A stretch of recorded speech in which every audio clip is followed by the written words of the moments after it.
네, 특송 감사합니다. 특별히 오늘은 시카고에서 서모니카 선교사님 모셔가지고 같이 예배드리게 하심을 감사드립니다. 자, 네. 자, 오늘 출애굽기 9강 말씀의 제목은 여호와는 모든 신보다 크시다입니다. 말씀은 출애굽기 17, 18장이고요. 요절은 18장 10절, 11절입니다. 자, 다 같이 한번 요절 말씀 읽겠습니다. 시작. 이드로가 이르되 여호와를 찬송하리로다. 너희를 애굽 사람의 손에서와 바로의 손에서 건져내시고 백성을 애굽 사람의 손 아래서 건지셨도다. 이제 내가 알았도다. 여호와는 모든 신보다 크심으로 이스라엘에게 교만하게 행하는 이들을 이시도다 하고 기도하겠습니다.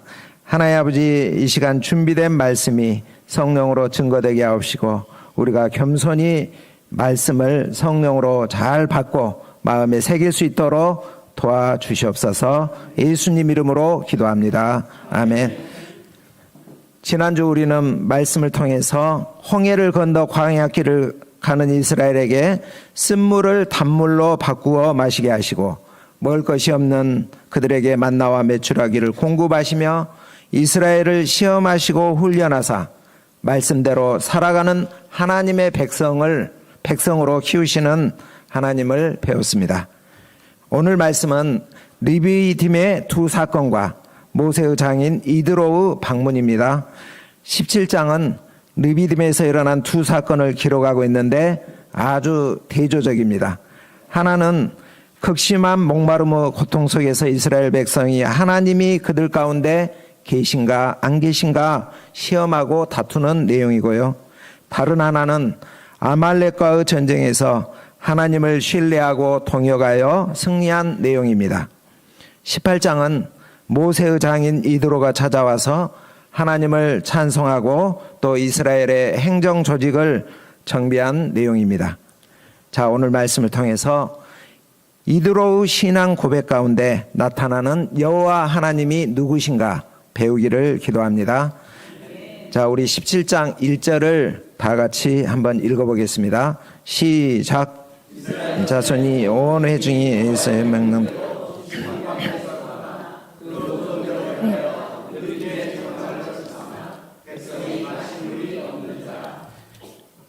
자, 이스라엘은 하나님의 명령을 따라서 이동했습니다. 뭐라고요? 하나님의 명령을 따라. 르비딤의 장막을 쳤습니다. 르비딤은 원기회복 휴식처란 뜻입니다. 자, 그런데 무슨 문제가 발생했습니까? 마실 물이 없었습니다. 아니, 하나님의 명령을 따라 순종하여 이곳에 왔는데 물이 있어야 마땅한 것 아닙니까? 마라에서는 그래도 쓴물이라도 있었는데 휴식처란 이곳에는 물 한 방울 구할 수가 없었습니다. 이게 말이 됩니까? 떼약볕을 하루 종일 걸어온 백성들이 얼마나 화가 났을까요? 우리와 우리 자녀와 우리 가축이 목말라 죽게 되었다. 성인들이야 어떻게든 잡아보겠지만 이들이 고통스러워 칭얼거리고 혀가 천장에 붓고 가축들은 이곳저곳에서 픽픽 쓰러지고 있습니다. 아주 심각한 상황이죠. 백성이 모세와 다투어 말합니다. 우리에게 물을 주어 마시게 해. 당신이 어찌하여 우리를 애굽에서 인도하여 내어서 우리와 우리 자녀와 우리 가축이 목말라 죽게 하느냐. 책임지라는 것입니다. 이때 모세가 무엇을 합니까? 그들에게 무엇을 지적합니까? 너희가 어찌하여 나와 다투느냐? 너희가 어찌하여 여호와를 시험하느냐? 그들이 무엇을 시험합니까? 우리 7절을 다 같이 한번 읽어보겠습니다. 시작. 그가 그곳 이름을 마사 또는 무리바라 불렀으니 이는 이스라엘 자손이 다투었음이라. 또는 그들이 여호와를 시험하여 이르기를 여호와께서 우리 중에 계신가 안 계신가 하였음이시라. 여호와께서 정말 계셔? 안 계시는 것 아니야? 안 계시니까 우리가 이렇게 고통을 당하는 것 아닌가? 이렇게 했다는 것입니다. 우리도 물질 문제가 심각해지면 하나님께서 우리와 함께 안 계시는 거 아니야? 이렇게 시험하는 마음이 들지 않습니까? 그러나 하나님은 시험할 대상이 아닙니다. 시험은 의심과 불신에서 나온 것입니다. 자, 그렇다면 진짜로 하나님께서 이스라엘 가운데 안 계신 것입니까? 분명 그들은 이날 아침에도 하늘에서 내려주신 만나를 거두어서 먹었을 것입니다. 현재 그들 가운데 구름 기둥이 있는 것을 모두 다 보고 있습니다. 이렇듯 하나님이 계신 것을 체험하며 살아가면서도 왜 그들이 하나님이 계신가 안 계신가 이렇게 시험하고 있는 것입니까? 그들의 문제가 무엇입니까? 그들이 하나님의 얼굴을 보지 않고 하나님의 손만 보기 때문입니다. 자, 모세는 어떻게 합니까? 백성과 다투지 않고 하나님께 나아가 부르짖습니다. 저들이 금방이라도 돌을 던지겠나이다. 이쯤 되면 하나님은 이 백성들을 책망하든지 좀 손을 봐줘야 할 것 같은데 아무 말 없이 그냥 모세에게 방향을 줍니다. 나일강을 치던 내 지팡이를 손에 잡고 가서 호렙산에 있는 그 반석 위에서 그 반석을 치라. 자, 지금 필요한 것이 무엇입니까? 물입니다. 그런데 반석을 치라고 합니다. 반석에는 물이 없습니다. 돌덩어리입니다. 축축한 땅을 치라든지 나무 밑을 치라든지 해야지 전혀 물기가 없는 화강암 덩어리를 치라고 합니다. 그것도 200만 명의 사람과 수많은 가축이 마실 물을 내려면 이 수도꼭지를 틀어서 쩔쩔쩔 나오는 정도가 아니라 폭포수처럼 쏟아져야 합니다. 하나님의 방향은 이 상식적으로 이해가 되지 않습니다. 그럼에도 모세는 하나님의 말씀에 순종하였습니다. 반석을 쳤습니다. 그러자 어떻게 됐습니까? 뚝이 터져 엄청난 양의 물이 쏟아지듯이 반석에서 폭포수가 쏟아졌습니다. 큰 개울이 되었습니다. 와, 물이다, 물! 그들은 정신없이 물을 떠서 펄컥펄컥 마셨을 것입니다. 모든 목마름이 해결되었습니다. 가축도 데려와 실컷 마셨습니다. 어떤 사람은 그곳에서 목욕도 하고 빨래까지 했습니다. 신약은 이 사건을 이렇게 해석합니다. 고린도전서 10장 4절. 다 같은 신령한 음료를 마셨으니 이는 그들을 따르는 신령한 반석으로부터 마셨음에 그 반석은 그리스도시라. 그 반석이 누구입니까? 그리스도입니다. 나일강을 심판했던 그 지팡이로 그 반석이신 예수님을 쳤다는 것입니다. 이는 예수님의 십자가 죽으심을 말합니다. 사도 요한은 이렇게 증언 합니다. 그중 한 군인이 창으로 옆구리를 찌르니 곧 피와 물이 나오더라. 요한복음 19장 34절. 십자가에서 쏟으신 예수님의 피와 물이 그를 믿는 자에게 참된 음료가 되었습니다. 반석에서 나오는 이 물은 그리스도가 보내주실 성령을 의미합니다. 예수님은 말씀하십니다. 누구든지 목마르거든 내게로 와서 마시라. 나를 믿는 자는 성경에서 이름과 같이 그 배에서 생수의 강이 흘러나오리라. 이 물을 마시는 자마다 다시 목마르려니와 내가 주는 물을 마시는 자는 영원히 목마르지 아니하리니 내가 주는 물은 그 속에서 영생하도록 솟아나는 샘물이 되리라. 예수께서 대답하여 이르시되 진실로 진실로 네게 이르노니 사람이 물과 성령으로 나지 아니하면 하나님의 나라에 들어갈 수 없느니라. 우리 인간이 마셔야 할 참된 음료는 예수 그리스도가 주시는 물입니다. 그 물을 마실 때 인간의 근본 문제인 목마름이 해결이 됩니다. 하나님 나라, 영적 가나안에 들어가게 됩니다. 자, 이 사건을 통해서 우리가 하나님에 대해서 무엇을 배웁니까? 반석에서 물을 내시는 하나님은 불가능이 없으십니다. 하나님께서 물을 주실 수 있는가 없는가 시험하지 말고 어떤 상황에서도 우리의 필요를 채우시는 하나님을 믿어야 합니다. 나의 하나님이 그리스도 예수 안에서 영광 가운데 그 풍성한 대로 너희 모든 쓸 것을 채우시리라. 주위에 보이는 것이 반석밖에 없을지라도 반석을 쳐서라도 물이 나온다. 그런 믿음을 가져야 하겠습니다. 하나님은 분명 우리와 함께 계십니다. 예수님께서 그를 믿는 제자들에게 사명을 주시면서 세상 끝날까지 너희와 항상 함께 있으리라고 약속하셨습니다. 하나님은 분명 우리와 함께 하시지만 우리가 물이 없어 죽을 지경과 같은 그런 상황에 놓일 수도 있습니다.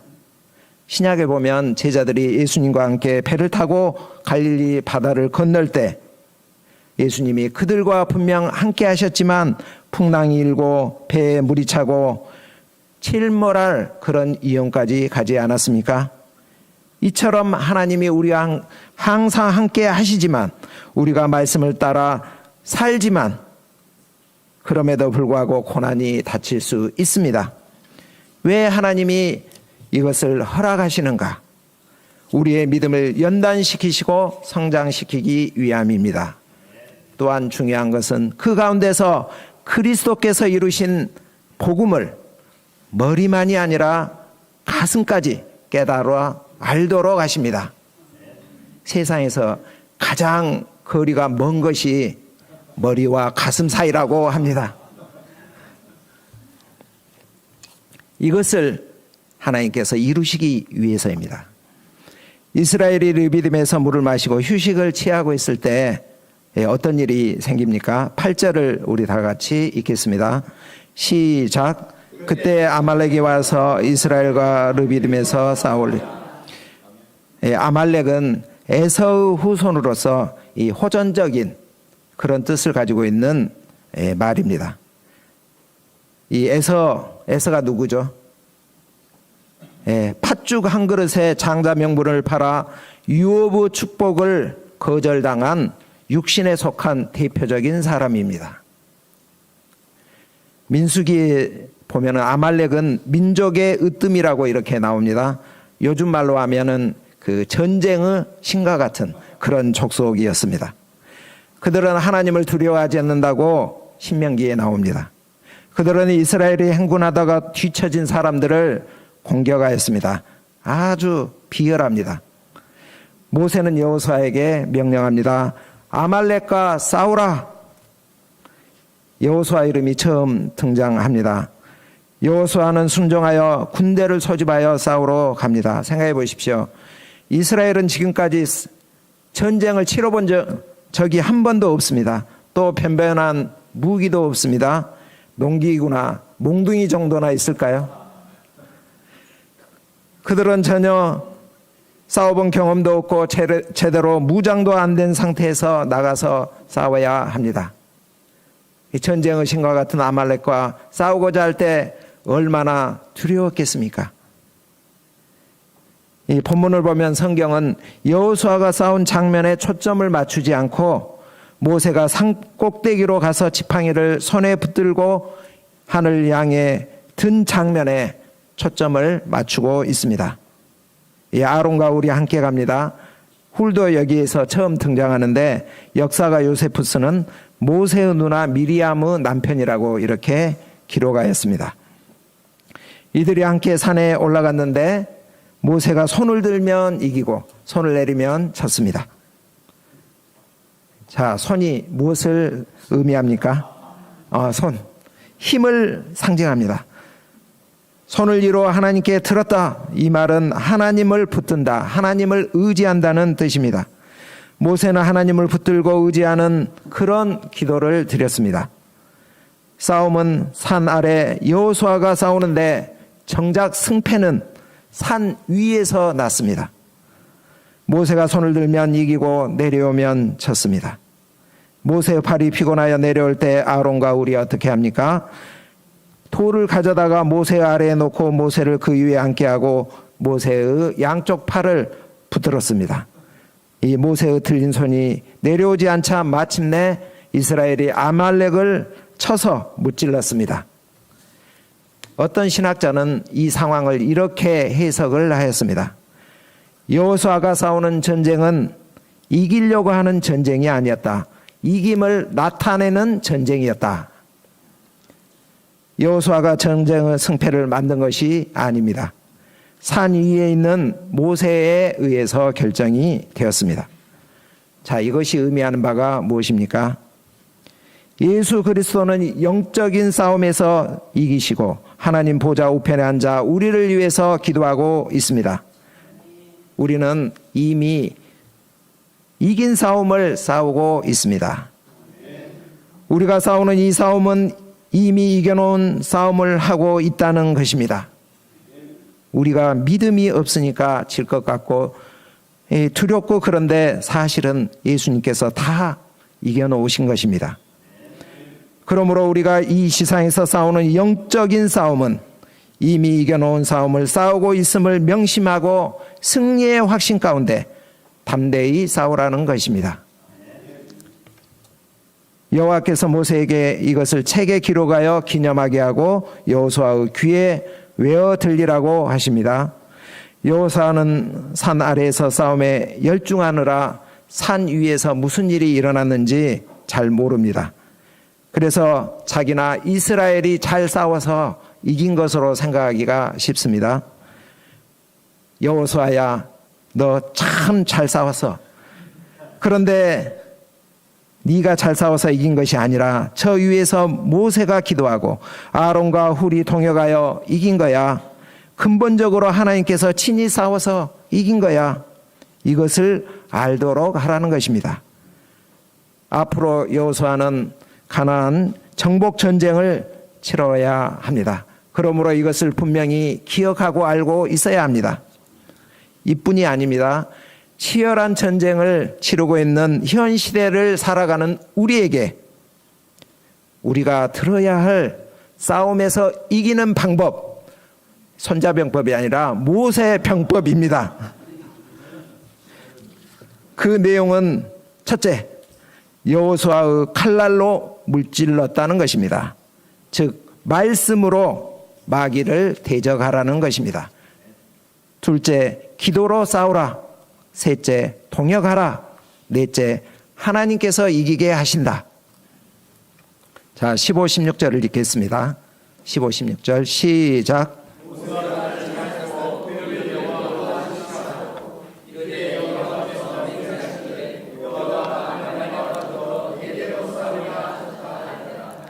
여호와 니시, 여호와는 나의 깃발이라는 뜻입니다. 옛날 전쟁에서는 깃발을 중심으로 싸움을 하였습니다. 깃발을 따라 전진도 하고 후퇴도 하고 좌로도 가고 우로도 이렇게 갔습니다. 깃발을 보면 힘이 납니다. 용기가 납니다. 깃발은 그 부대의 장수가 누군지, 어떤 부대인지 알려줍니다. 이 고대에서 가장 강력한 부대는 어떤 부대죠?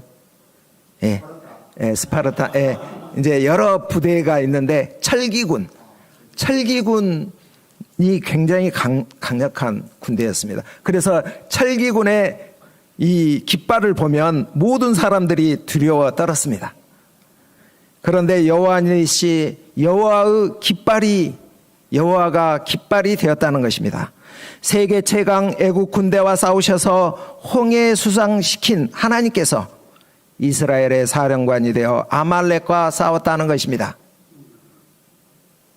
이쯤 되면 이 이스라엘이 아무리 부족하고 아말렉이 아무리 강력해도 문제가 되지 않습니다. 하나님이 그들의 대장이 되어서 친히 싸워주셨고 승리케 하셨습니다. 하나님은 그들 가운데 분명 함께 하셨습니다. 하나님은 한 걸음 더 나아가서 친히 맹세하십니다. 여호와가 아말렉과 더불어 대대로 싸우리라. 여기서 아말렉은 하나님과 교회를 대적하는 모든 악한 세력을 말합니다. 하나님은 그의 택하신 백성들을 위하여 대적하는 모든 원수들과 대대로 싸우시겠다고 하십니다. 이 얼마나 힘이 되고 든든한 약속입니까? 여호와 니시의 하나님은 지금도 우리와 함께 계셔서 우리를 위해 우리들의 대적들과 친히 싸우시고 승리케 하십니다. 8장은 모세의 장인 이드로가 모세를 방문한 내용입니다.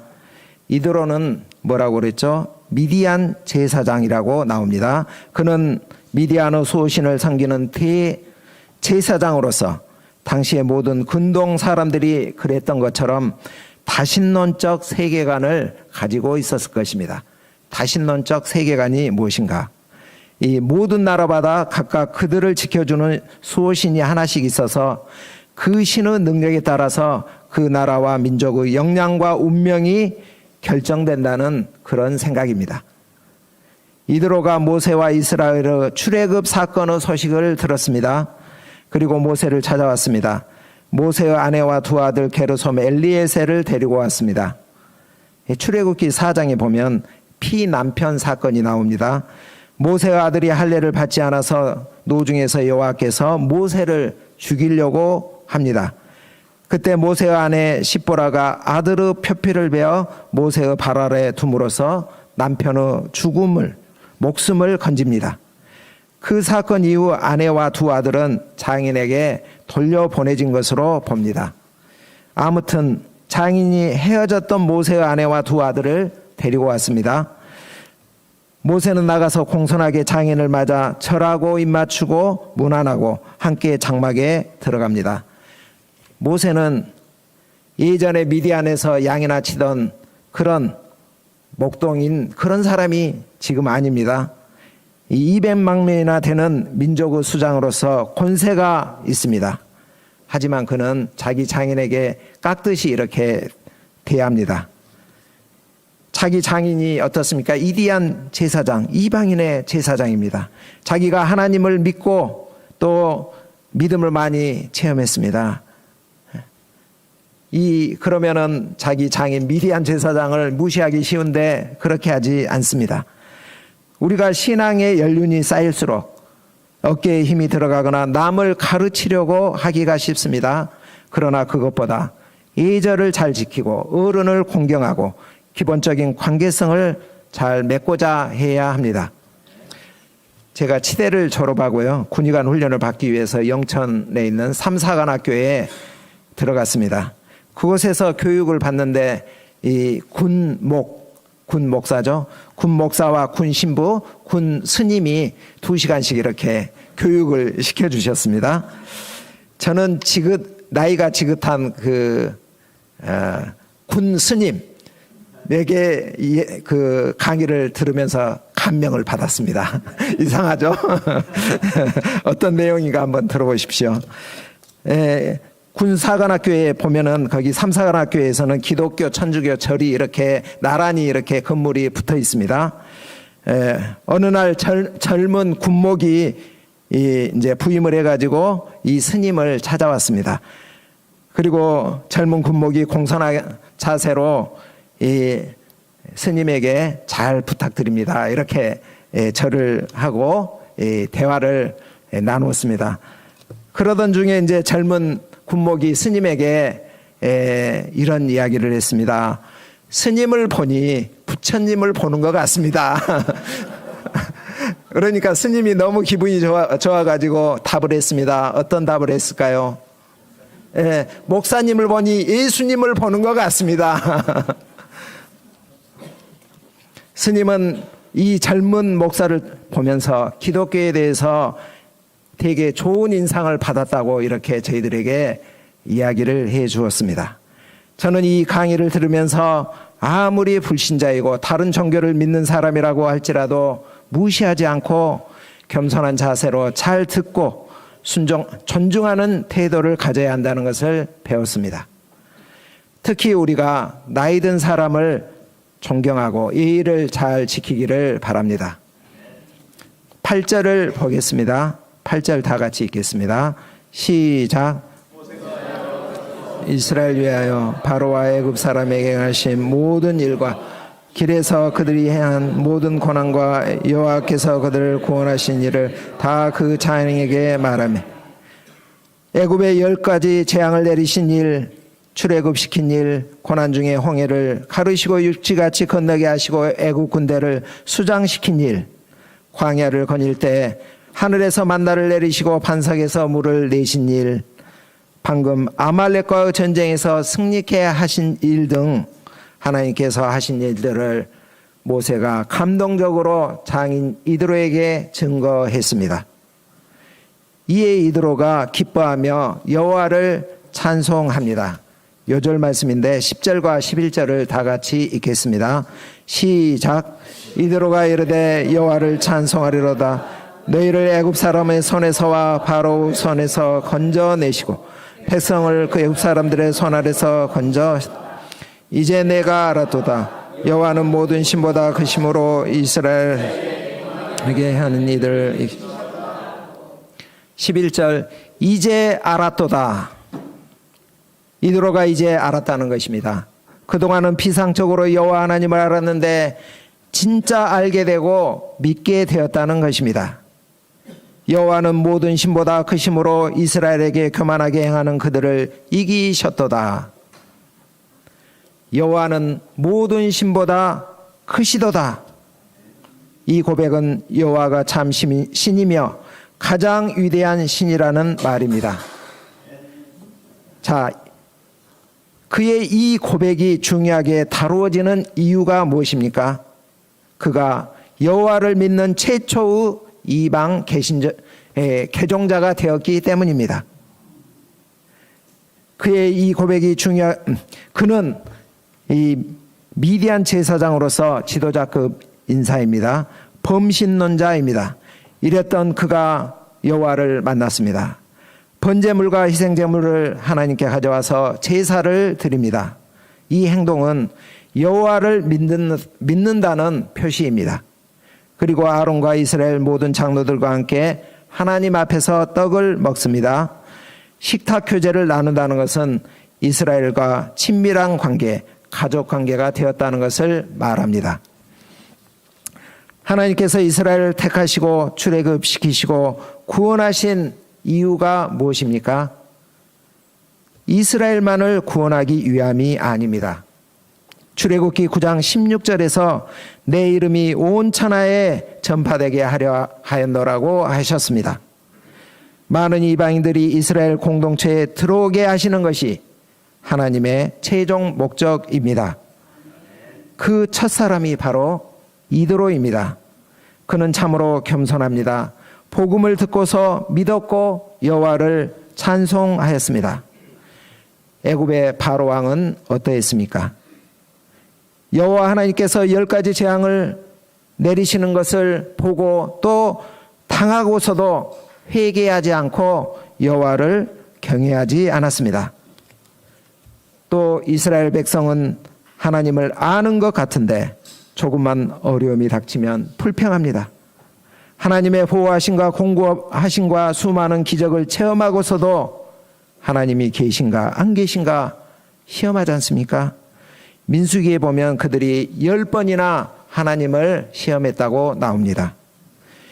기적이나 신비한 체험을 많이 경험해도 하나님의 말씀을 받아들이지 않으면 믿음이 성장하지 않습니다. 반면 이드로는 어떠합니까? 이제 내가 알았도다. 꼭 경험하지 않아도 마음을 겸손하게 하여 잘 들으면 믿음이 생기고 알게 됩니다. 예수님도 이런 말씀을 하셨습니다. 본고로 믿느냐? 보지 않고 믿는 자는 복되도다. 복음을 듣고서 믿는 그 사람이 복됩니다. 우리가 말씀을 잘 듣고 믿고 여호와를 아는 지식에서 자라기를 기도합니다. 13절부터는 이드로가 모세가 혼자 이스라엘을 재판하는 것을 보고서 제안한 내용입니다. 요약하면 혼자 다 하지 말고 100부장, 1000부장, 100부장, 50부장, 10부장을 세워서 일을 분담하라 입니다. 이에 모세는 겸손하게 이 제안을 수용합니다. 이후에 이드로는 자기 땅으로 갑니다. 미디안 선교사로 파송이 된 것입니다. 디모데전서 2장 4, 5절은 말합니다. 하나님은 모든 사람이 구원을 받으며 진리를 아는 데 이르기를 원하느니라. 하나님은 한 분이시요 또 하나님과 사람 사이의 중보자도 한 분이시니 곧 사람이신 그리스도 예수라. 하나님은 만민이 구원 얻기를 원하십니다. 현재 종로 2부에서 함께 예배 보고 있는 나이지리아에서 온 프리빌리지 목자, 우간다에서 온 에스더 자매로 인해서 하나님께 감사합니다. 만민 구속 역사를 생각할 때 이 두 분은 참으로 귀한 분들입니다. 이곳 한국에 있는 동안 여호와 신앙을 든든히 하고 장차 나이지리아와 우간다로 파송되어 여호와를 증거하는 선교사로 쓰임받기를 기도합니다. 자, 말씀을 정리하겠습니다. 하나님은 지금도 살아계시고 우리와 늘 함께 하시는 전능한 하나님이십니다. 우리가 하나님을 시험하지 맙시다. 서로 다투지 맙시다. 여호와 신앙으로 똘똘 뭉쳐서 통역하여 예수 그리스도께서 이미 이겨놓으신 영적 싸움을 싸웁시다. 우리의 눈을 열어 세계를 바라보고 우리의 마음을 넓혀 세계를 마음에 품고 하나님의 영광을 만천하에 증거하는 일에 힘쓰기를 기도합니다. 기도하겠습니다. 하나님 아버지 감사합니다. 하나님은 우리와 늘 함께 하시는 살아계신 전능하신 여호와 하나님이십니다. 우리가 이 하나님을 시험하지 않고 다투지 않고 어떤 상황에서도 신뢰하기를 기도합니다. 여호와의 깃발 아래 우리가 영적인 싸움을 하기를 기도합니다. 우리 모임이 계속하여 세계를 마음에 품고 세계 선교를 힘있게 섬기는 귀한 공동체로 쓰임받는 축복된 공동체 되도록 도와주시옵소서. 예수님 이름으로 기도합니다. 아멘.